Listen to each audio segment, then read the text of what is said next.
الرحمن الرحیم مالک یوم الدین استقیم صراط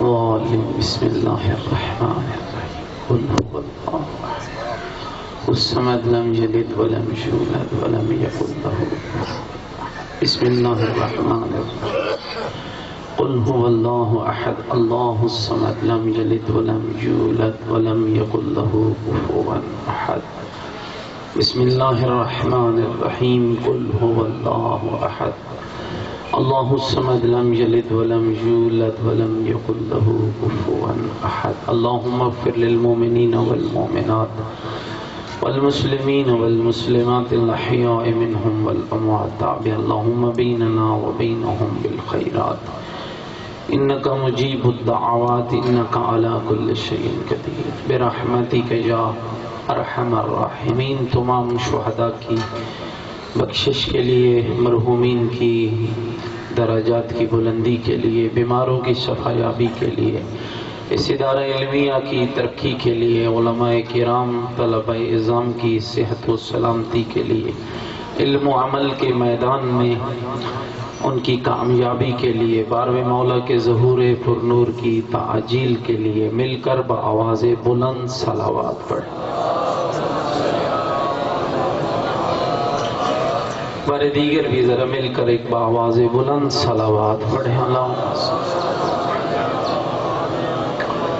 ماشاءاللہ لا حول ولا قوة الا باللہ العلی العظیم۔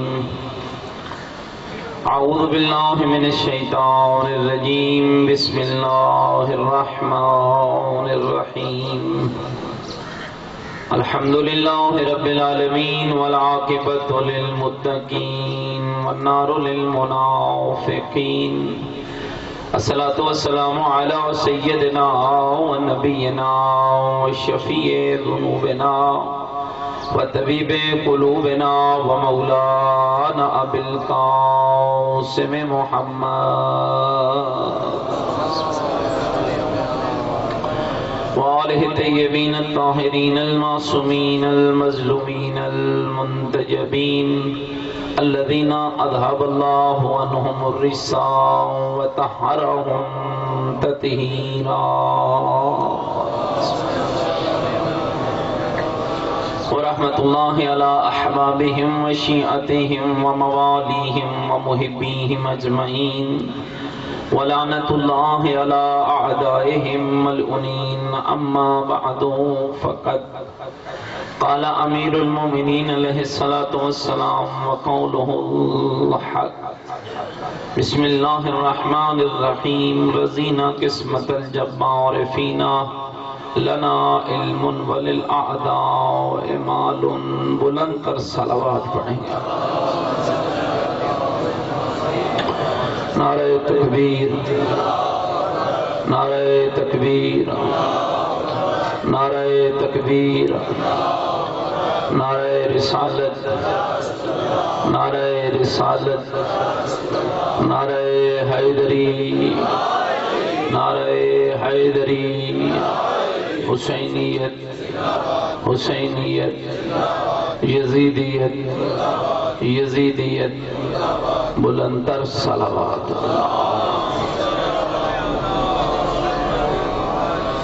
خداوند کریم آپ سب کا اس بارگاہ عظیم پہ تشریف لانا اپنی پاک بارگاہ میں قبول فرمائے، آپ سب کی توفیقات خیر میں مالک اضافہ فرمائے، اس ادارہ علمی کو مالک دن دگنی رات چگنی ترقی عنایت فرمائے۔ میرے بھائی اور میرے دوستو، چونکہ مرکز علمی ہے اور اس لیے مناسب یہی ہے کہ یہاں علم کی بات ہو، اس لیے کہ آج جو سب سے زیادہ اس دور میں مظلوم شے ہے وہ علم ہے، اور جس کا نتیجہ یہ نکل رہا ہے کہ آپ کی جو قوم ہے وہ دن بدن پیچھے جا رہی ہے۔ یہ جملے میرے نہیں ہیں، پاک پیغمبر کی حدیث ہے، جب اللہ کسی قوم کو عزت دیتا ہے تو اسے علم اور علماء کی محبت عطا کرتا ہے، اور جب کسی کو ذلیل کرتا ہے تو اس سے علم اور علماء کی محبت کھینچ لیتا ہے۔ اور آپ دیکھ رہے ہیں جو اس وقت آپ کے اس خطے کے حالات ہیں، سب سے مظلوم شے اس وقت علم ہے۔ آپ کے خطے میں بات کر، جن قوموں نے علم کی قدر کی ہے، جن قوموں نے علم کی عزت کی ہے، جن قوموں نے علم کو اپنا شعار بنایا ہے، پھر اس قوم کو اللہ نے وہ عزت عطا کی ہے کہ اسی قوم میں اللہ نے خمینی بت شکن بھی پیدا کیا ہے، اور آیت اللہ خامنائی بھی پیدا کیا ہے، اور آیت اللہ سستانی بھی پیدا کیا ہے، اور آیت اللہ خوئی بھی پیدا کیا ہے۔ اور پھر اس قوم کی عظمت ہی یہی ہے کہ جس گلی سے گزرو ایک نہ ایک عالم تمہیں دکھائی دیتا ہوا ہے۔ ہماری جو کیفیات ہیں وہ تو عجب ہیں۔ بہت ساری مجلسوں کی ہمیں دعوت ہوتی ہے جس پہ یہ شرط عائد کی جاتی ہے کہ مولانا ماحول اچھا نہیں ہے، آپ مہربانی کرنا امامے کے بغیر آنا۔ ناراض تو نہیں تھی؟ میرا خیال ہے جناب ناراض تھی۔ بہت ساری جگہوں پہ یہ فرمائش ہوتی ہے کہ بلا مہربانی کرنا ابا نہ پہن کے آنا۔ میرے بھائی میں سمجھتا ہوں ایک طالب علم ہوں، اور طالب علمانہ سوچ یہی ہے، اس مجلس میں مجھے جانے کی ضرورت نہیں ہے جس مجلس والے انبیاء کے لباس کو پسند نہیں کرتے، اور نہ ہی میں اپنے ان پیارے دوستوں کو کہتا ہوں جو کہتے ہیں کہ جی تبلیغ بڑی ضروری ہے۔ اس محفل میں کیا تبلیغ کی جائے گی؟ اس محفل والوں کو نہ ہمارا لباس پسند ہے نہ ہمارا چہرہ پسند ہے۔ وہ تو چاہتے ہیں کہ ہمارے ہاں وہی آئیں جن کے بال ان کی کمر تک ہوں، جن کے لباس ان کے اتنے بڑکیلے ہوں، اور جن کی چال فرعون والی ہو، اور جن کے اندر تکبر ہی تکبر ہو۔ پھر وہ منہ مانگے مانگے بھی، اور جو مرضی ہے تمہیں دیتے چلے جائیں، تم نعرے لگاتے چلے جاؤ۔ ان محفلوں میں انہی کو شاد ہونا چاہیے، ہمیں جانے کی ضرورت نہیں ہے۔ مجھ جیسا طالب علم تو یہی پسند کرتا ہے، بے شک 5 بندوں کی محفل ہو لیکن ہو ایسے جن کو علم انبیاء بھی پسند ہو اور لباس انبیاء بھی پسند ہو۔ بہت اچھے۔ لہذا اس شے کی طرف متوجہ ہو جائیے۔ انبیاء کی طرف سے جو ہمیں ورثہ ملا ہے وہ علم ہے۔ حضرت آدم کو کس بنا پر اللہ نے ملائکہ پر فضیلت عطا کی تھی؟ علم کی وجہ سے۔ کیوں حضرت آدم نے کوئی زمینہ چوکیاں؟ تھوڑا یار بولو نا میرے۔ کیا حضرت آدم کی کوئی فوج سے آتا تھی؟ نہیں، علم امیر المومنین علی ابن ابی طالب علیہ السلام کے مقابلے میں تخت تو لوگوں کے پاس رہا، تاج تو لوگوں کے پاس رہا، کرسی اقتدار تو لوگوں کے پاس رہا۔ وہ تخت چھوڑ کر علی کے قدموں پہ آ کر یہ کہنے پر مجبور کیوں تھے لولا علی اللہ کا فلاں، اگر علی نہ ہوتے تو میں ہلاک ہو گیا ہوتا۔ وہ شے کیا تھی؟ اس شے کا نام علم۔ اور اس کی طرف، اور میں سمجھتا ہوں کہ آج چونکہ ایک سخت بات ہے جو میں آپ کے لیے کہہ رہا ہوں، آپ جو سارے علماء دوست بیٹھے ہیں، ہم نے بھی قدر نہیں کی، میں بھی آپ میں شامل ہوں، ہم نے بھی قدر نہیں کی ہے۔ ہم نے ڈھکو صاحب سے پیار کیا ہے، ہم نے تقی شاہ صاحب سے پیار کیا ہے، ہم نے قائد ملت جعفریہ سے پیار کیا ہے، لیکن ہم نے کبھی بھی ہمارے اندر یہ خیال پیدا نہیں ہوا ہے کہ جس ڈھکو صاحب کے ہاتھ چومنا، جس تقی شاہ صاحب کے پاؤں پہ ہاتھ لگانا میں اپنے لیے سعادت سمجھتا ہوں، اپنا ایک بیٹا تو اس راہ پہ چلا دوں تاکہ میرا بیٹا بھی کل محمد حسین نجفی کے نقش قدم پہ چل پڑے۔ ناراض تو نہیں تھی؟ ہم نے نہیں سوچا۔ کتنے آپ ماشاءاللہ بیٹھے ہوئے ہیں، علماء دوست ہیں، علماء کی خدمت گزار ہیں، اور آپ کی محبت اور دوستی میں شک نہیں کر رہا، سلامت رہے، آپ کی دوستی محبت سب کچھ سلامت ہے، لیکن مجھے ذرا اس سوال کا تو جواب دیجئے، کیا میں نے اپنا ایک بیٹا اس راہ پہ خرچ کیا ہے جس راہ کو میں پاکیزہ سمجھتا ہوں، نجات سمجھتا ہوں، بخشش سمجھتا ہوں، ہاں قبر کی بخشش، دنیا کی بخشش، آخرت کی بخشش، اپنے گناہوں کے کفارے کے لیے میں نے اپنا کوئی ایک بیٹا جعفر صادق کے دین پہ لانے کے لیے اور جعفر صادق کے دین پہ چلانے کے لیے کوئی ایک لخت جگر نعرہ تکبیر یا رسول اللہ حیدری نعرہ صلوات ماشاءاللہ تو بے شک صلوات پڑھو تو ہمیں نہ پڑھو گلہ تو میں ہی ہو کرنی کیا کیا ہے ہم نے بھائی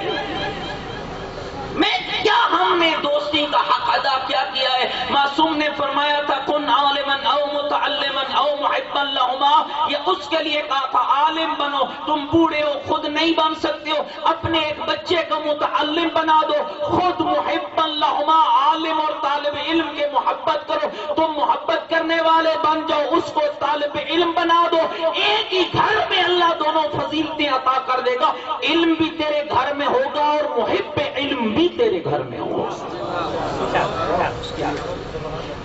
اور اس کے لیے آج سوچنا ہے کیوں پیار تھا علی ابن ابی طالب کو کمیل کے ساتھ کیوں پیار تھا مولا متقیان کو حضرت ابو ذر غفاری کے پاس ساتھ کیوں پیار تھا علی ابن ابی طالب کو میثم تمار کے پاس ان کے اندر کیا تھا مسجد کوفہ امیر المومنین خطبہ دے رہے گھبراتے نہیں ہوئے خطبے کا موضوع ہے دعا کیا موضوع ہے خطبے کا موضوع کیا ہے بولو سارے بولو دعا خطبہ دے رہے دعا پہ مولا نے پوری دعائے کمیل اپنے خطبے میں بیان کی اب بہت سارے علی کے صحابی بیٹھے ہیں ایک حضرت کمیل ہے جس نے کاغذ اور قلم اٹھایا علی بیان کرتے چلے گئے کمیل لکھتا چلا گیا علی کا بیان ختم ہوا کمیل کا لکھنا ختم ہوا مولا نے جب دیکھا نا کہ کمیل کی قلم رک گئی ہے علی پاس بلا کے کہتے ہیں کمیل جب میں خطبہ دے رہا تھا تو کیا کر رہا تھا مولا میں آپ کے پاکیزہ کلمات کو محفوظ کر رہا تھا علی نے سینے سے لگا کر کہا او میری امانت کی حفاظت کرنے والا جا علی وعدہ کرتا ہے کلام میرا ہوگا نام تیرا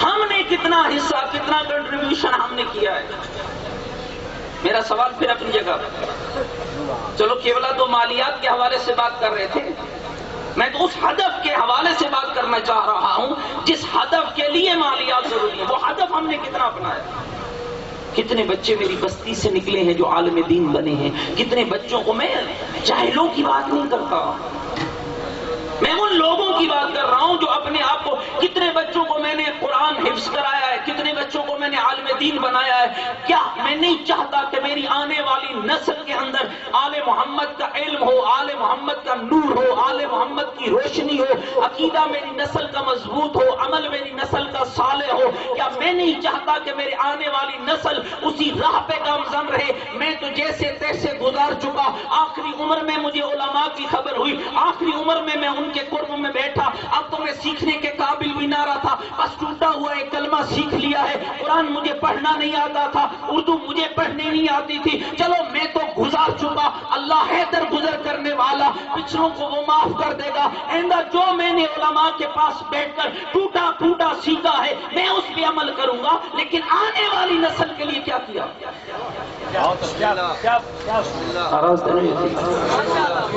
آئیے میرے بھائیوں ایک بچہ کم از کم اپنا ایک بچہ اپنا اللہ نے ساتھ دیے نا ایک تو اس راہ پہ چلا ایک شخص دنیا سے چلا گیا ایک ہی بچہ تھا اس کو ایک ہی بچہ بات سنیے گا جوانی کے عالم میں فوت ہو اور زندگی اتنی سیاہکار تھی اتنی سیاہکار کہ جیسے قبر میں گیا نا حکم الہی ہوا اسے جکڑ لو زنجیروں میں اور دے دو اسے عذاب وہ جو بچہ چھوڑ کے مرا تھا نا بیوی نیک تھی بیوی نیک تھی بچہ چھوڑ کے مرا نا بیوی نے بچے کو پکڑا دوسرے ہی دن استاد کے پاس لے گئی استاد میرے بچے کو قرآن پڑھا استاد نے سامنے بٹھا کر کہا بیٹا پڑھ بسم اللہ الرحمن الرحیم ٹوٹے ٹوٹے پھوٹے الفاظ، تھوتلی سی زبان. بچہ پڑھنے لگا بسم اللہ الرحمن الرحیم. خدا کی آواز آئی ملائکہ اس کے بابے کی قبر سے عذاب روک دو. مالک حکم تیرا تھا کہ عذاب دے، رکوا کیوں رہا ہے؟ فرمایا ملائکہ دیکھو نا وہ مدرسے میں بیٹھا ہوا اس کا بچہ مجھے رحمان اور رحیم کہہ رہا ہے. جس کا بچہ ٹوٹی اور تھوتلی زبان میں مجھے رحمان اور رحیم کہہ رہا ہو، میں اس کے بابے کو عذاب میں کیسے مبتلا کر سکتا؟ کچھ اپنے اثرات واقعات میں کچھ تو چھوڑیے. ایک تو ایسا ہو جو صحیح الحمد تیری قبر پہ پڑھ سکے، ایک تو ایسا ہو جو صحیح سورۃ الفاتحہ تیری قبر پہ پڑھ سکے، ایک تو ایسا ہو جو تیرا صحیح جنازہ پڑھ سکے، ایک تو ایسا ہو جسے سال کے بعد یہ خبر ہو دعاؤں میں بابے کو یاد رکھنا ہے. سب کو دنیا دار بنا رہا ہے. ایک بچہ خدا کے لیے اس طالب علم کی اس گزارش کو سمجھیے. ہمارا اعتراض تو بڑا آسان ہوتا ہے، کیا کر رہے ہیں مدرسے، کیا کر رہے ہیں علماء اور مولوی؟ ہم نے کیا کیا؟ اب مولوی صاحبان بچے اغوا کر کے تو نہیں لا سکتے، یا تو ناراض تھکتے نہیں. مولوی صاحبان بچے اغوا کر سکتے، اغوا کریں گے تو پھر آپ ہمیں کہیں گے کہ یہ اغوا کار ہو. ہم تو تربیت کریں گے، لیکن تربیت کس کی ہوگی؟ جو ہمارے پاس آئے گا. تاریخی اعراب کی علی ابن ابی طالب، ذرا اس جملے کو سمجھیے گا، اور اس کا اشارہ میں نے پچھلے سال بھی اسی موضوع پہ کیا تھا. حضرت کمیل کا ہاتھ پکڑتے ہیں علی ابن ابی طالب، لے جاتے ہیں جنگل میں، صحرا میں، جنگل میں پہنچ کر ٹھنڈی سیاہ بھرتے ہیں. علی کی آنکھوں سے آنسو نکلتے ہیں. کمیل کو اشارہ کر کے کہتے ہیں کمیل ذرا میری طرف دیکھ. کمیل نگاہ اٹھاتا ہے، کہتے ہیں مولا اپنے سینے پہ ہاتھ رکھ کے. کمیل میرے اس سینے کو ہڈیوں اور گوشت کا ڈھانچہ نہ سمجھنا. کمیل یہ علم کا ٹھاٹھے مارتا ہوا سمندر ہے. کمیل علی چاہتا ہے کوئی ہو جو میرے سمندر سے موتی چن سکے. یہ علی کس پہ رو رہے ہیں؟ خارجیوں پہ؟ شام والوں پہ نہیں، باغیوں پہ نہیں. علی کا یہ رونا اپنوں کے لیے. پتہ نہیں میں گل سمجھا پائے یا کوئی؟ اللہ یا رسول اللہ. مولا متقیان کا یہ رونا شیعوں کے لیے. فرمایا کمیل مجھے کوئی نہیں ملا جو میرے موتی چن سکے. پھر کمیل کہتا ہے میرے مولا امیر المومنین یہ تو فرمائیے کیا ہر کوئی موتی چن سکتا ہے آپ کے اس سمندر علم سے؟ فرمایا نہیں کمیل، دو صفتوں والے بندے کی مجھے ضرورت ہے، ایک امین ہو، دوسرا ذہین. ہم اولن تو اس کو بھیجتے ہیں جس بیچارے کو ہر طرف سے وہ وینڈر کے پاس بھیجا، گاڑی سیکھنے کے لیے بھیجا، زمیندارے پہ کھڑا کیا، سکول میں بھیجا، کہیں نہیں پڑھا. چل بچوں تیرا مکو کرتے ہیں، آپ تجھے عمرانی صاحب کے پاس چھوڑا. ہمدانی صاحب سے جا رہی ہے تو چل بھائی تجھے ہمدانی صاحب کے پاس چھوڑاتے ہیں. علی کو ایسے کن ذہن کی ضرورت نہیں ہے. علی کے دین پہ دینا چاہتا ہے وہ قابل بچہ دے. جتنا قابل ہوگا اتنا قابلیت سے آل محمد کا دین پہنچا ہے، وگرنہ کیفیت وہی ہوگی جو آج تیرے یہاں ہو گئی ہے. نہیں پتا چل رہا، وہ جو آئے ہیں وہ وہی آئے ہیں، 2 سال مدرسے میں رہے، بالآخر نہ عربی پڑھ سکے، نہ صرف پڑھ سکے، نہ نحو پڑھ سکے، بالآخر مدرسے سے بغاوت کی، بھاگ گئے، چل گئے کسی سریلے کے ہاتھے، وہ لے کے انہیں گاڑی پہ بھاگا، بھانت بھانت کی بولیاں اور باغ باغ کی سیر کراتا رہا. نتیجہ یہ نکلا کہ اسی ممبر پہ آ کر کبھی آغا سستانی کو بھونک رہا ہے، کبھی آغا خامنہئی کو بھونک رہا ہے، کبھی علماء کے خلاف باتیں کر رہا ہے، کبھی قرآن کی مخالفت ہے، کبھی نبی کی مخالفت ہے، کبھی امام کی مخالفت ہے، اور پھر کہتا ہے یہ کیا ہو گیا؟ یہ وہی ہوا جو تو نے بویا تھا. اگر قابل بچہ میں نے دین کے لیے دیا ہوتا، اگر لائق بچہ میں نے دین کے لیے نتیجہ ہوتا تو پھر نتیجہ جاہل کی صورت میں نہ نکلتا، نتیجہ عالم کی صورت میں۔ اور میرے بھائیو یاد رکھیے، کیا ہم بروز معاشر مولا امیر کو منہ دکھانے کے قابل ہیں؟ پل صراط میں جو علی ابن ابی طالب کھڑے ہوں گے، کیا اس علی ابن ابی طالب کو ہم جا کر یہ کہہ سکتے ہیں کہ اے مولا دیکھ میں نے اپنا ایک بچہ بھیجا تھا، بس قسمت ایسی تھی کہ وہ کچھ نہیں بن سکا؟ اپنا ایک لائق بچہ، ایک قابل بچہ، قابل بھیجے، نتیجہ اچھا ملے گا۔ ایک لائق بچہ، لوگ کہتے ہیں کیا کریں مستقبل نہیں سنورتا۔ کیا مولویوں کا مستقبل خراب ہوتا ہے؟ ناراض تو نہیں؟ اور جن کے بغیر بابا نہ تم جی سکتے ہو نہ مر سکتے ہو، مولویوں کے بغیر نہ تمہاری زندگی ہے نہ تمہاری موت ہے۔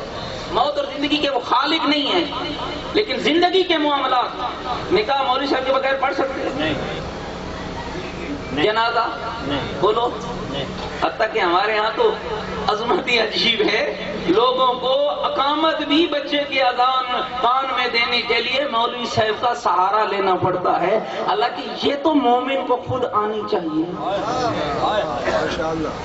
اب ہے میرے بھائیو، ذرا خود سوچے نا، جس بیچارے کو اقامت نہیں آتی، اقامت نہیں آتی، وہ بھی آواز ثانی پہ گاڑی، اور ظلم ہے بھائیو، اتنا مظلوم ہو گیا علم۔ حالانکہ تیرے ان آئمہ نے کیا خوبصورت جملہ ارشاد فرمایا، مولا متقیان کا یہ شعر، اسے کئی بار آپ کے ہاں میں پڑھ چکا ہوں۔ رضینا قسمت الجبار فینا لنا علم وللأعداء مال، اے مالک اللہ ہم آل محمد تیری تقسیم پر راضی ہیں کہ تجھ جیسے کریم اللہ نے ہمارے بارے میں کی ہے۔ وہ تقسیم کیا ہے؟ مالک ہمارے حصے میں علم رکھا ہے، ہمارے دشمنوں کے حصے میں دولت رکھی ہے۔ خواہش علم پیدا۔ کتنے آپ سارے ماشاءاللہ مولا امیر سے محبت کرتے ہیں یا نہیں کرتے؟ اچھا چلیں، جو مولا سے محبت کرتے ہیں ذرا مل کر مولا کی ذات پہ بلند تر صلوات پڑھیے گا۔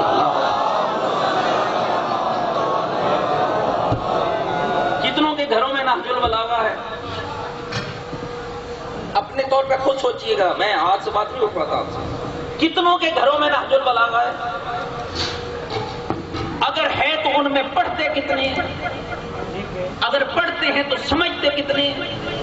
اگر سمجھتے ہیں تو عمل کتنے کرتے ہیں؟ اس بات کو سمجھیے، اولاً تو ہمیں نہج البلاغہ کا تعارف ہی نہیں ہے۔ تیرے علی نے آج سے 1400 سال پہلے تیرے لیے کیا کچھ نہیں کیا؟ خطبے دیے تیرے لیے، خط لکھے تیرے لیے، کلمات قصار کہے تیرے لیے، تاکہ میرے شیعہ کو کوئی جاہل، کوئی لٹیرا گمراہ نہ کر سکے۔ کوئی جو آ کر ان کے سامنے کہے کہ رب 12 ہوتے ہیں، یہ میری نہج البلاغہ اٹھا کر کے بدبخت علی کے نام پہ دھوکہ دینے والے، رب 12 نہیں ہوتے، رب ایک ہے جس کا تعارف علی کرا کر جا رہا ہے۔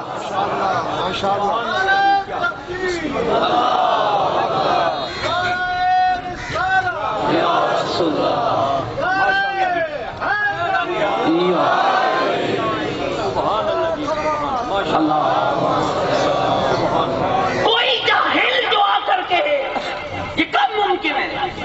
جب پتا ہو کہ نہج البلاغہ میں خطبہ توحید کہاں ہے، یہ پتا ہوگا تو بات کرو گے۔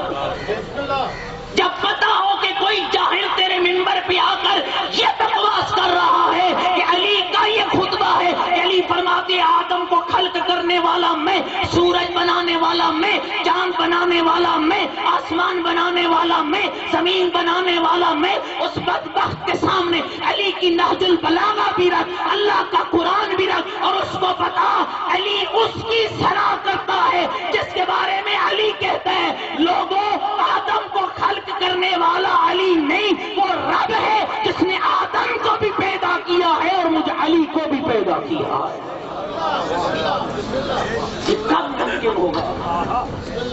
جب ہمارا مطالعہ ہوگا، جب نہج البلاغہ پڑھیں گے، جب مولا کے کلمات سے استفادہ کریں گے.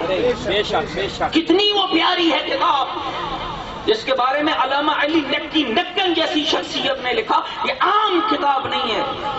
تحت کلام الخالق فوق کلام البشر، علی کی نہج البلاغہ، اللہ کی کلام سے نیچے اور بندوں کے کلام سے اوپر. ذرا ایک مل کر بآواز بلند صلوات پڑھ لیجیے. ممبر سلوری کے وارث نے اس کو تیری اور میری ہدایت کے لیے بیان کیا. ماشاءاللہ ماشاءاللہ. لیکن ہم نے افسوس صد افسوس انصاف نہیں کیا.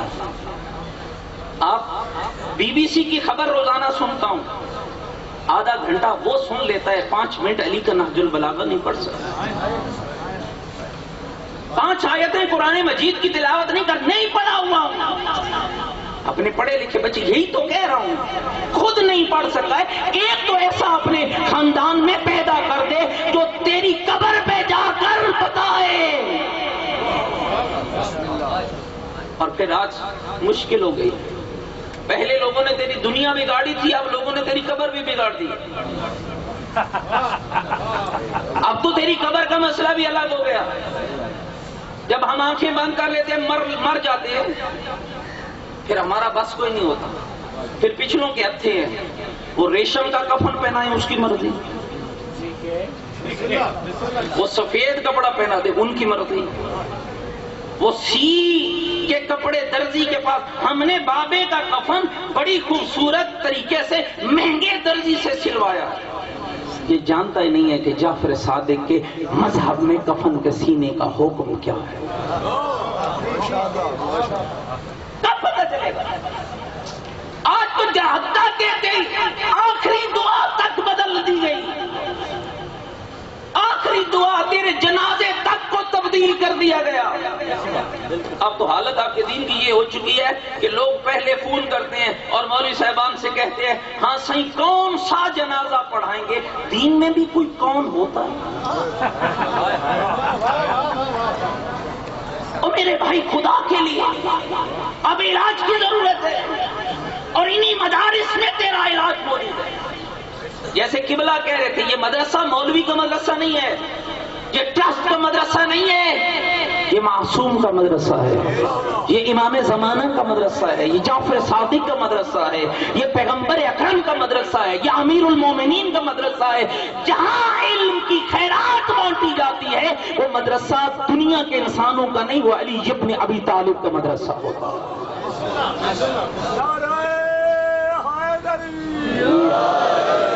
کم از کم، اور جتنی مشکلات، یہ تو بہت کم ہے جو میں اشارے کر رہا ہوں، وگرنہ اس سے بھی بات آگے بڑھ چکی ہے. ایسی بات جب تک معلومات نہیں ہوگی. میں ایک اور آپ کو آپ کے اسی علاقے کی ایک اور قباحت کی طرف ذرا اشارہ کر رہا ہوں. ماشاءاللہ. عدم معلومات کا نتیجہ یہ ہے، دین سے بے رغبتی کا نتیجہ یہ ہے کہ عدالت سے طلاق لے کر بیٹی کی شادی دوسری جگہ پہ کر دیتا ہے اور پھر کہتا ہے میں مولائی بھی بڑا ہوں، حسینی بھی بڑا ہوں اور ماتمی بھی بڑا ہوں. ماشاءاللہ ماشاءاللہ. اس سے بڑا جعفر صادق کے دین پہ دھبا کیا ہے؟ اس سے بڑا امام زمانہ کی ساتھ دشمنی کیا ہے کہ جو اپنے عمل سے فرق ہی پیدا نہ کر سکے کہ غیروں کا مذہب کیا ہے اور جعفر صادق کا مذہب کیا ہے. اس سے بڑی اور دشمنی اہل بیت کے ساتھ کیا ہے بھائیو؟ دشمنی کا معنی فقط یہ نہیں ہے کہ میں مولا علی کو پہلا امام نہیں مانتا ہے تو اس لیے یہ دشمن ہے. تو مان کر بھی علی کو نہیں مانتا، یہ بڑی دشمنی ہے. علی کو مان کر بھی نہیں مان رہا، یا علی کہہ کر بھی کام وہی کر رہا ہے جو علی کا دشمن کرتا ہے. اس سے بڑی دشمنی اور کوئی نہیں ہے. پھر بتایا جاتا ہے، پچھلے دنوں ہمارے سامنے ایک مسئلہ پیش کو بتایا ہم نے، خدا کے لیے مت کرو جعفر صادق کی مخالفت. کہنے لگے مولانا ہم نے کیا تو ہو گیا. اور پھر میں ان لوگوں کی طرف بھی اشارہ کرنا چاہتا ہوں جو پیسوں کے عوض اس قسم کے معاملات میں ملوث ہوتے ہیں. چند ٹکوں کی خاطر دین بک جاتا ہے، بیچ دیتے ہیں اور پھر کہتے ہیں کہ ہم سے تو بھول ہو گئی. ماشاءاللہ ماشاءاللہ. اگر پتہ نہیں ہے تو بتاتے کیوں؟ اگر ایک مسئلے کا مجھے علم نہیں ہے، میں نہیں جانتا، اب میں عالم کل تو نہیں ہوں، گھبرا تو نہیں گئی؟ کیا میں عالم کل ہوں؟ جو مجھے پتا ہے میں بتا دوں، جو نہیں پتا قرآن نے اس کا حل یہ نہیں بتایا کہ پھر غلط بتاؤ. قرآن کہتا ہے فَاسْأَلُوا أَهْلَ الذِّكْرِ إِن كُنتُمْ لَا تَعْلَمُونَ، جو نہیں جانتے ہو ان سے پوچھو جو جانتے ہیں. اور پھر اسی لیے ہم نے تو پوچھنا نہیں ہے بھائی، میری انا ہے، میں اتنا بڑا مولوی ہوں، لوگ مجھے ماشاءاللہ مجلسوں پہ بلا کے اب میں ایک مسئلہ پوچھوں، یہ کوئی یار نہیں ہے. غلط بتانے سے بہتر ہے نہ بتا، نہیں پتا ہے تو پوچھ ان سے جو جانتے ہیں. اور یاد رکھیے گا بہت سارے لوگوں میں یہ معاملات ہم نے دیکھے ہیں. بہت سارے لوگوں میں مسئلے کا علم نہیں ہوتا، بحث کرتے ہیں. جاہل کو بحث کا حق نہیں ہے، جو نہیں جانتا اسے بحث کرنے کا حق نہیں ہے. اور پھر اگلی بات آپ کی گھبرا تو نہیں ہے میری بات؟ اگر میری بات اچھی لگ رہی ہے تو ذرا مل کر بآواز بلند صلوات پڑھیے. میرے یہ لازم ہے. بے شک بے شک. اور لا جانی سوال اتنے بڑھ گئے، اتنے بڑھ گئے. جی ایک شے ہے جس کو عورت زندگی میں ایک بار کھاتی ہے، مرد 3 بار کھاتا ہے. مولوی صاحب اس کا جواب دیں. پاگل، یہ سوال نہ تم سے قبر میں ہونا ہے، نہ حشر میں ہونا ہے، نہ برزخ میں ہونا ہے. اس لا یعنی سوال پہ ٹائم ضائع کیوں کرتا ہے؟ یہ کیوں نہیں پوچھتا میرے وضو کا طریقہ کیا ہے اور میری نماز کا سلیقہ کیا ہے؟ اسائی حضرت آدم نے جب حج کیا تھا، سر منڈوایا تھا، کس نے مونڈا تھا؟ آپ سے کوئی اس کا سوال ہوگا؟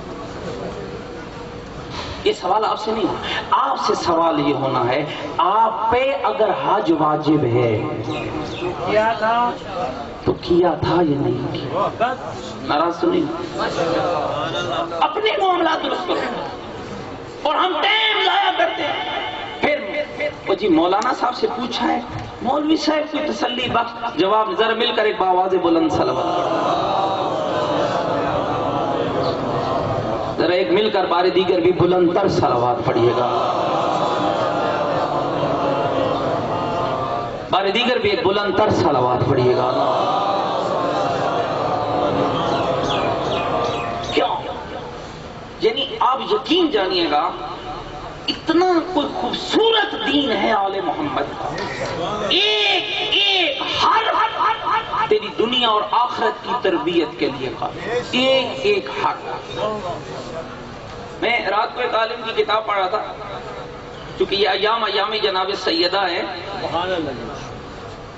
لکھنؤ کے ایک عالم نے خود حدیث کے ساتھ جو رائج ہے آپ کے ہاں پڑھی جاتی ہے، اس کے اندر خود تربیتی انداز، اس کے اندر خود تربیتی انداز ذکر ہوا ہے. میں اس کے متن کی یا اس کی روایت اور درایت کی بات نہیں کرتا، ایک جو عام رائج ہے اور پڑھی جاتی ہے، خود تربیتی انداز ہے.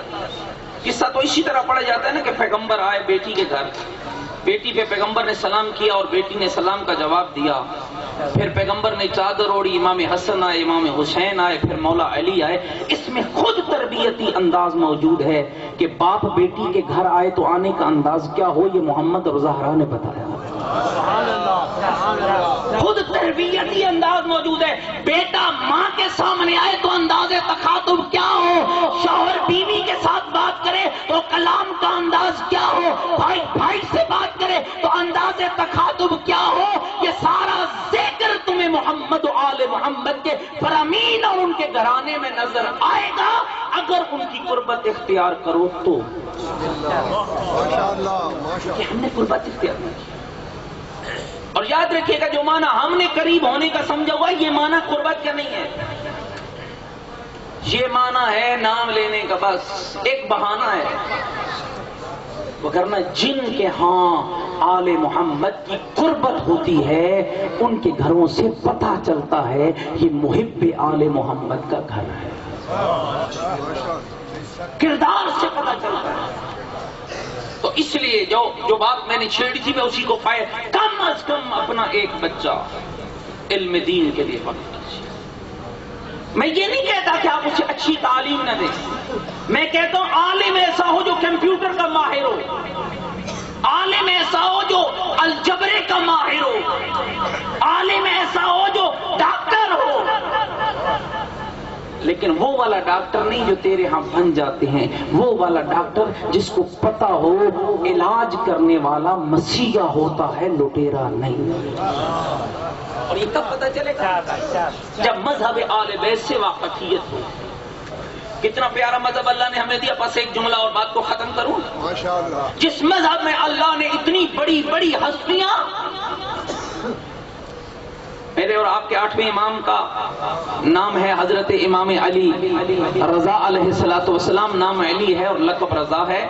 ایک اور لقب ہے 8ویں امام کا۔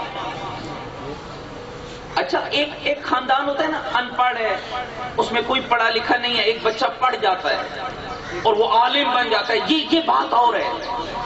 جس خاندان میں علی جیسا عالم ہو، خالی عالم نہیں باب مدینہ العلم ہو، جس خاندان کے اندر حسن مجتبی اور حسین شہید کربلا جیسا عالم ہو، جس گھر میں زین العابدین اور باقر العلوم جیسے چشمہ علوم موجود ہوں، جس گھر میں جعفر صادق جیسا اور امام موسیٰ کاظم جیسا عالم ہو، اگر اس خاندان میں جعفر صادق یہ کہہ کے دنیا سے جا رہے ہو کہ میرا سلام اس پر جو ہم میں عالم آل محمد ہے، وہ ایک ہی شخصیت ہے جس کا نام علی رضا ہے۔ 8ویں امام کا لقب ہے عالم آل محمد۔ سبحان اللہ جی، عالم آل محمد۔ 25 شوال شہادت ہے چھٹے امام کی، 25 شوال، 11 ذی القعدہ ولادت ہے 8ویں امام کی، 16 دن بعد دادا 16 دن بعد 16 دن پہلے فوت ہوا، پوتا 16 دن بعد پیدا ہوا۔ دادا بستر شہادت پہ کہہ رہا تھا، کاش میری نگاہ اس کا چہرہ دیکھ جاتی جو ہم میں عالم آل محمد ہے۔ اور تیرے اور میرے 8ویں امام عالم آل محمد، اور کیا عظمت ہے۔ میں فقط ایک جملہ کہوں گا تاکہ بات میری تکمیل تک پہنچ جائے۔ ہو سکتا ہے کس کے کلیجے میں یہ اثر کر جائے، اور کون ہے جو دین کی راہ پہ اپنا ایک بیٹا کم از کم جعفر صادق کے دین کے لیے اور امام علی رضا علیہ السلام کی سیرت پہ چلتا ہوا ایک بیٹا دین کے لیے وقف کر دیا۔ اور میں سمجھتا ہوں اگر ایک بچہ بھی ادھر آ گیا اور اس راستے کا راہی بن گیا، قابل بچہ، یقیناً میرا پڑھنا، آپ کا سننا اور یہاں کے انتظامیہ کا یہ جلسہ کرانا اور یہ مجلس کرانا انشاءاللہ ضرور قبول ہو جائے گا۔ اللہ ہمارے دلوں کو نرم کرے، اپنے بچوں کو دین کے لیے وقف کرنے کی توفیق عنایت فرمائے۔ اس دعا کی قبولیت کے لیے پوری طاقت سے مل کر بآواز بلند صلوات پڑھیے گا۔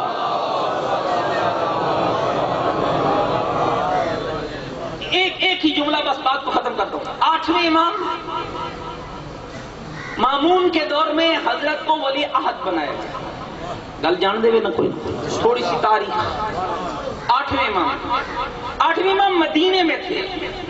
جب امام کے مدینے میں امام کے چلنے کا وقت ہوا تو صاحب کتاب لکھتے ہیں، کتاب کا نام ہے سیرت زندگانی ہے امام علی رضا، فارسی میں بھی ہے اور اردو میں بھی ہے۔ اس کے اندر یہ واقعہ لکھا ہوا ہے کہ جب امام چلے تو امام کا ایک شیعہ تھا جو نشاپور میں رہتا تھا۔ نشاپور جانتے ہو نا، جیسے دے فروزے بڑے مشہور ہیں۔ نشاپور میں رہتا تھا۔ خواب میں دیکھتا ہے کہ مسجد نبوی ہے، پیغمبر بیٹھے ہیں، اصحاب کا مجمع لگا ہوا ہے، لوگ آتے ہیں، پیغمبر کا ہاتھ چومتے ہیں، سلام کرتے ہیں، جواب پاتے ہیں۔ پیغمبر کے سامنے کھجوروں کا ایک تشت پڑا ہوا ہے، ہر آنے والے کو پیغمبر ایک مٹھی کھجوروں کی اٹھاتے ہیں، اسے دیتے ہیں۔ یہ کہتا ہے لوگ جاتے رہے۔ یہ خواب میں وہ منظر کہتا ہے میں دیکھ رہا ہوں۔ ایک ایسا عالم آیا کہ میں بھی گیا، میں نے بھی پیغمبر کا ہاتھ چوما، پیغمبر کی دست بوسی کی، سلام کے جواب کے بعد پیغمبر نے مجھے بھی کھجوروں کی مٹھی اٹھا کے دی۔ کہتا ہے جب میں نے اپنی مٹھی کو کھولا گنا تو کل 18 دانے تھے۔ یہ 18 دانے ذرا یاد رکھنے، گھبراتے نہیں ہوئے گئے۔ کہتے ہیں میں دل میں سوچنے لگا کہ شاید میرا وقت ختم ہو گیا اور میری زندگی کے 18 دن باقی ہیں۔ شاید مجھے یہ خبر دی جا رہی ہے کہ تیرا وقت ختم ہے، میرے 18 دن باقی ہیں۔ کہتا میں اسی پریشانی میں تھا۔ ابھی کچھ دن گزرے تھے کہ نشاپور کے باہر ایک اعلان ہوا، لوگوں فرزند رسول علی رضا آ گئے، فرزند رسول علی رضا آ گئے۔ فرماتے ہیں، کہتے ہیں نشاپور کے باہر جامع مسجد ہے، میں بھی لوگوں کے ساتھ دوڑ کر گیا، جب مسجد میں گیا منظر وہی تھا جو خواب میں نے رسول اللہ کا دیکھا تھا۔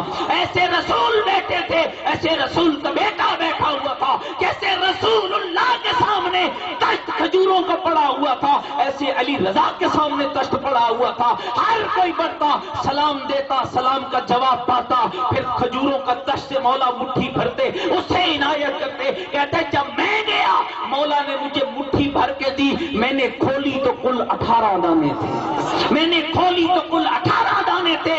کہتے میں نے امام کو کہا مولا کچھ اور عنایت فرمائیے۔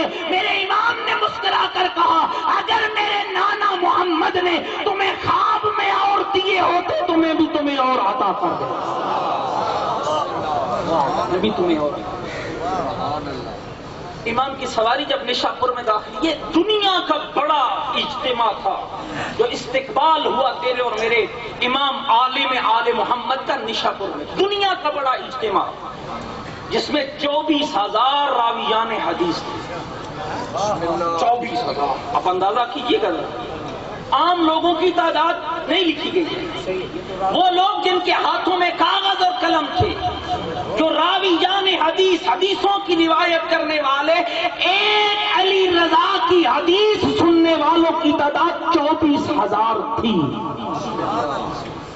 آج علی رضا کی حدیث جو خود نہیں تو ہم جیسے طالب علم یا علماء بیان کرتے، آج کتنی تعداد ہے؟ یہی ہماری پسند۔ جب امام کی سواری چلی تو نشاپور کے لوگوں نے یہ کہا مولا مسجد میں آپ نے چہرہ دکھایا تو محمد مصطفیٰ کی زیارت کا شوق پورا ہو گیا، آقا ایک حدیث بیان فرمائے تاکہ علم محمد کا شوق بھی پورا ہو سکے۔ امام نے سر نکالا، امام نے فرمایا جو حدیث میں تمہیں سنانے لگا ہوں سنیے گا بھائی، یہ حدیث میں نے اپنے بابا سے، انہوں نے اپنے بابا سے، انہوں نے اپنے بابا سے۔ امام نے فرمایا یہ حدیث میں نے موسیٰ بن جعفر سے، انہوں نے جعفر بن محمد سے، انہوں نے محمد بن علی سے، انہوں نے علی بن حسین سے، حسین نے اپنے بابا علی سے، انہوں نے پیغمبر خدا سے، پیغمبر کو جبریل نے، جبریل کو لوح نے، لوح کو نون نے، نون کو قلم نے، قلم کو خدا نے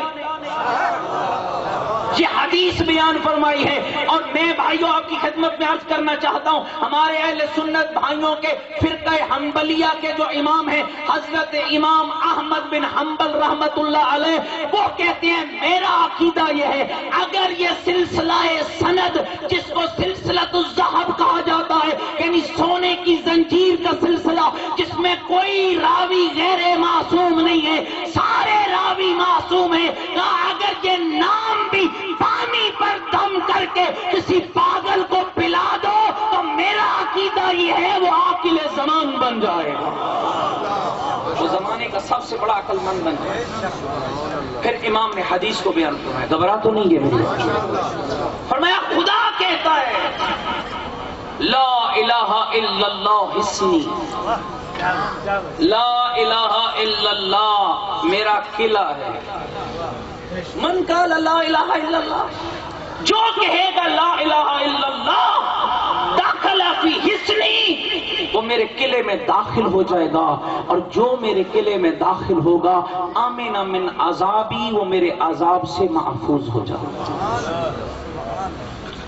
امام نے یہ کہا، محمل کا پردہ گرا، سواری آ گیا، اب چونکہ حدیث مکمل نہیں ہوئی تھی، راویان حدیث پیچھے پیچھے، کچھ دور جا کر امام کی سواری رکی تو امام نے جملہ ارشاد فرمایا، فرماتے ہیں بے شرطہا و شروطہا و انا من شروطہا، خیال کرنا اللہ لا الہ الا اللہ بے شک اللہ کا قلعہ ہے، لیکن اس قلعے میں داخل ہونے کی چند شرطیں ہیں، اور ان میں ایک شرط مجھے علی رضا کی ولایت کا اقرار کرنا بھی۔ میرے بھائیوں یہ حق ہے، ہم منکر ولایت نہیں، ولایت کے بغیر تیرا کوئی عمل قبول نہیں، لیکن یہ بھی خیال رہے عمل کے بغیر ولایت بھی قبول۔ ماشاءاللہ 8ویں امام کا ایک آخری فرمان اور زحمت ختم کر رہا ہوں، لا تدو 8ویں امام کا جملہ سنیے گا، امام علی رضا علیہ السلام کی حدیث، ذرا مل کر پوری قوت سے امام کی ذات پہ صلوات بھیجیے گا، باوا سے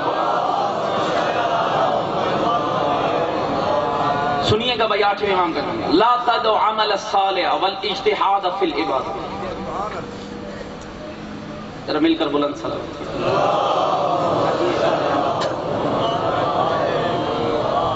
ذرا بار دیگر بھی ایک بلند تر صلوات پڑھیے گا. آپ میری طرف توجہ فرما رہے ہیں؟ میں 8ویں امام کا ایک فرمان سنا کے بات ختم کر رہا ہوں. لا تدع عمل الصالح والاجتہاد فی العبادہ اتکالا علی حبنا. فرمایا عمل صالح اور نیکی کی کوشش کو ہماری محبت کے بھروسے پر ترک نہ کرنا. نماز اس لیے نہ چھوڑنا کہ ہم تو علی والے ہیں. روزہ اس لیے، میں سادہ ٹرانسلیٹ وضاحت کر رہا ہوں، روزہ اس لیے نہ چھوڑنا کہ ہم حسین والے ہیں. حج اس لیے نہ چھوڑنا کہ ہم تو آل محمد والے ہیں. ہاں حج پہ اس لیے حج کو ترک نہ کرنا کہ میں تو 8ویں امام کی زیارت کر آیا ہوں، اب مجھے حج کی ضرورت ہی نہیں رہی ہے. 8ویں امام نے کہا لا تدعو عمل الصالح والاجتہاد فی العبادہ، نیکی اور اتحاد کوشش فی العبادت اس لیے نہ چھوڑنا کہ تو ہمارا محب ہے. ولا تدعو حب آل محمد اتکالا علی العبادہ، اور نہ ہی ہماری محبت چھوڑ دینا اس لیے کہ میں نے تو نمازیں پڑھ لی ہیں، اب محبت کی ضرورت کیا ہے. میں نے تو حج کر لیا ہے، اب علی کی ولایت کی ضرورت کیا ہے. فرمایا نہ عبادت چھوڑنا محبت کی وجہ سے، نہ محبت چھوڑنا عبادت کی وجہ سے. لأنہ لا يقبل احدهم دون الآخر، اس لیے کہ ان میں ایک دوسرے کے بغیر قبول نہیں ہوتا ہے. نہ عبادت کے بغیر ولایت قبول ہے، نہ ولایت کے بغیر عبادت قبول. بس میرے بھائی اور دوستوں، وقت کافی ہو گیا. بس ایک جملہ، وعدہ کیجیے کم از کم اپنا ایک بچہ اب جہاں داخل کریں. ایسا نہ سمجھیے گا کہ مجھے شاید عمرانی صاحب نے یہی موضوع دے کے بھیجا ہے. ماشاءاللہ ماشاءاللہ. نہیں، جہاں بھیجیں 2 چیزوں کا خیال رکھیں. ایک تو عقیدتاً صحیح ہو، دوسرا عملاً صحیح ہو. پھر اپنا بچہ بھیج، اور بھیج اللہ کے بھروسے پر، مولوی صاحب کے بھروسے پر نہیں. اس لیے کہ طاقت اللہ کے پاس ہے. وَتُعِزُّ مَن تَشَاءُ وَتُذِلُّ مَن تَشَاءُ. عزت بھی اسی کے ہاتھ میں ہے اور ذلت بھی اسی کے ہاتھ میں ہے. میرے بھائی اور دوست، دین آپ تک پہنچا. حق یہ ہے اس دین پہ ہمارا لگا کچھ نہیں، محمد کی بیٹی کا بچا کچھ. تیری اور میری بیٹیاں بازار گئی ہوتی تو پتہ ہوتا نا، تیرے اور میرے بیٹے ذبح ہوئے ہوتے تو پتہ ہوتا نا، تیرا اور میرا گھر جلا ہوتا تو پتہ نا. بھائیو، ہمارے دروازے پہ جو کوئی آ کر یہ دھمکی دے نکال اپنے مرد کو گھر سے باہر، برداشت کرو گے؟ اللہ رے علی کا کتنا حوصلہ تھا، اللہ رے زہرا مرضیہ کا کتنا حوصلہ تھا. ہاں لوگ دھمکیاں دیتے رہے اور زہرا در اور دیوار کے درمیان کھڑے ہو کر فقط اتنا کہتی رہی، اور دھمکیاں دینے والوں اتنا خیال نہیں کرتے ہو اس گھر میں محمد کا ٹکڑا رہتا، اس گھر میں حسنین رہتے ہیں. جواب ایک ہی ملتا تھا، ہمیں کوئی پرواہ نہیں ہے، ہمیں کوئی پرواہ نہیں ہے، ہمیں کوئی پرواہ نہیں ہے. میرے بھائیوں، آپ پڑھتے ہیں اور سنتے ہیں نا، مولا حسین بڑے غریب ہیں، مولا کا لقب ہے غریب نہنوا. لیکن میں کہتا ہوں آقا حسین آپ سے بڑا غریب آپ کا بابا علی ہے، آپ سے بڑا مظلوم آپ کا بابا علی ہے. کیوں ایسا کہہ رہا ہوں؟ حسین کا نہ اکبر تھا، نہ عباس تھا، نہ قاسم تھا، نہ عون تھا، نہ محمد تھا، نہ زہیر تھا، نہ حبیب تھا، نہ جام تھا، زخموں سے چور تھا. لیکن پھر بھی کسی میں جرت نہ تھی. کوئی زینب کا سر ننگا کر دیتا، کوئی بیویوں کا خیمہ جلا دیتا. اور رونے والا علی وہ مظلوم ہے اور جس کے سامنے زہرا کا دروازہ بھی جل گیا، اور جس کے سامنے سیدہ کا پہلو بھی ٹوٹ گیا. اور پیغمبر کا ایک صحابی ہے جس کا نام سلیم ابن قیس حلالی ہے، اور سلیم سفر پہ تھا جب زہرا کے گھر لوگوں نے لوٹ مار کی. یہ سفر سے لوٹا نا، مدینے میں جا بجا باتیں ہو رہی تھی. کوئی کہتا تھا لوگوں نے محمد کا حیا نہیں کیا، کوئی کہتا تھا یہ محمد کی بیٹی ابھی بابے کا کفن میں لالا ہو اجرکم علی اللہ. اللہ تیری بیٹیوں کی حفاظت کرے, اللہ تیری بیٹیوں کی چادروں کی حفاظت کرے, اللہ تیرے گھروں کو نور سے منور کرے. اور میرے بھائیوں, سلیمان کے پاس سیدھا سلیم آیا. سلیمان تو من اہل البیت کی منزل پہ فائد ہے. سلیمان مجھے بتانا, کیا یہ سچ ہے کہ لوگ زہرا کے گھر داخل ہو گئے؟ سلیمان, کیا یہ سچ ہے؟ اجرکم علی اللہ, اجرکم علی اللہ. کیا یہ سچ ہے کہ لوگ زہرا کے گھر داخل ہو گئے؟ رونے والے, تمہاری تو ڈھا نکلی ہے نا. سلیمان کا ماتھا دیوار سے جا لگا ہے. رو کر کہتے ہیں سلیم شکر کر, تو موجود نہیں تھا. اور کہا کیوں شکر کروں؟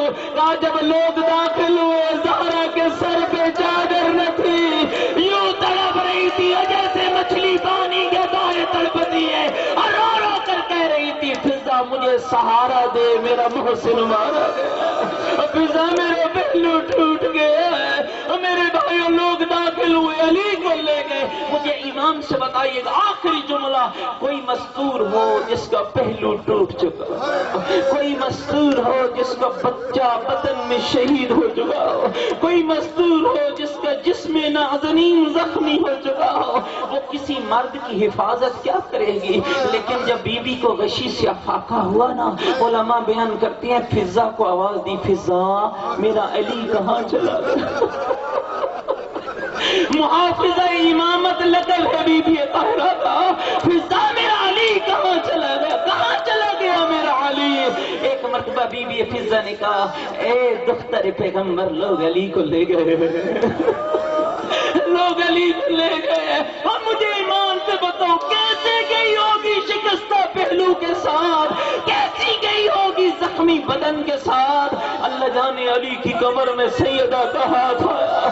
ایک مرتبہ کا خلون ابن امی, اور لوگوں میرے چچا زاد کو چھوڑ دو, اور لوگوں زینب کے بابا کو چھوڑ دو. اور ظالموں نے ہاتھ چھڑانے کی کوشش کی, اور سیدہ نے ہاتھ نہ چھوڑا. ایک ظالم کی آواز آئی, کنفوز اپنا تازیانہ نکال. اے ظالم کا تازیانہ بلند ہوا, اور سیدہ کے ہاتھ کی ہڈیاں ٹوٹی, اور ٹوٹا ہوا ہاتھ لے کر بابے کی قبر پہ آئی.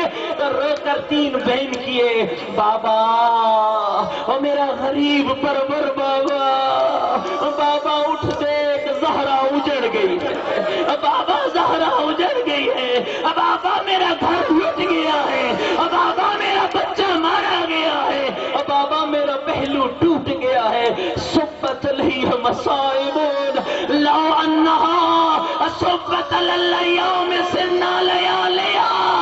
بابا تیری زہرا پہ وہ مصیبتیں آئیں, اگر روشن دنوں پہ آتی تاریک راتوں میں بدل جاتی. بھائیو ایمان سے بتاؤ نا, 18 سال کا سن تو عالم شباب ہوتا ہے, کوئی اتنا ہی بیمار کیوں نہ ہو, ڈاکٹر اللہ علاج بھی کر دے نا تو وہ ایک حسرت رکھتا ہے, میرے لیے دعا مانگو نا, اللہ مجھے زندگی دے دے, ابھی تو میرے ہنسنے کی دن ہے, ابھی تو میری خوشیوں کے ایام ہیں. اللہ جانے زہرا پہ کیسا ظلم ہوا تھا کہ بی بی نے رو کر